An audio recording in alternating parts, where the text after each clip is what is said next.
Salut les gars, aujourd'hui je vais vous expliquer comment corriger une erreur survenue lors de l'activation du message. Bon.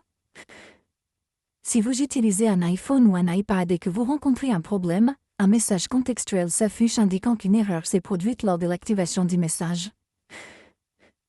Voyons comment résoudre ce problème.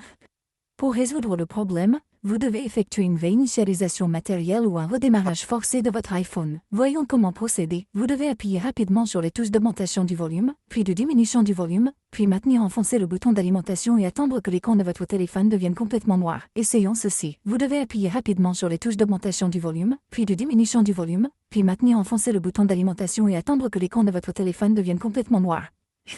Oh.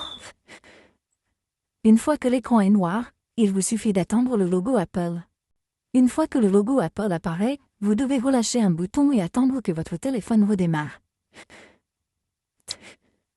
Une fois que votre téléphone a redémarré, vous devez d'abord le déverrouiller.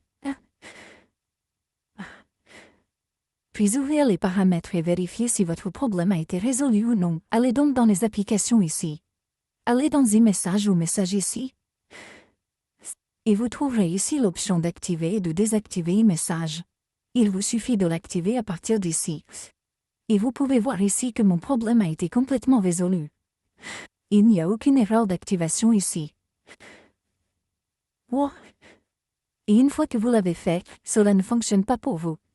Vous avez donc une étape simple de plus. Vous devez aller dans Général ici. Allez dans Réinitialiser l'iPhone. Sélectionnez Réinitialiser. Sélectionnez Paramètres réseau récent. Saisissez votre code d'accès, puis sélectionnez Paramètres réseau récent dans la fenêtre contextuelle du message de confirmation. Cela réinitialisera tous vos paramètres réseau. Cela ne supprimera pas vos données.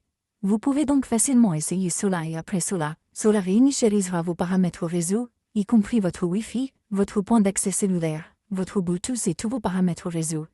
Ce ne sont pas des données. Vous pouvez essayer cela et après cela, ce sera résolu. Merci beaucoup d'avoir regardé la vidéo. À la prochaine vidéo, au revoir.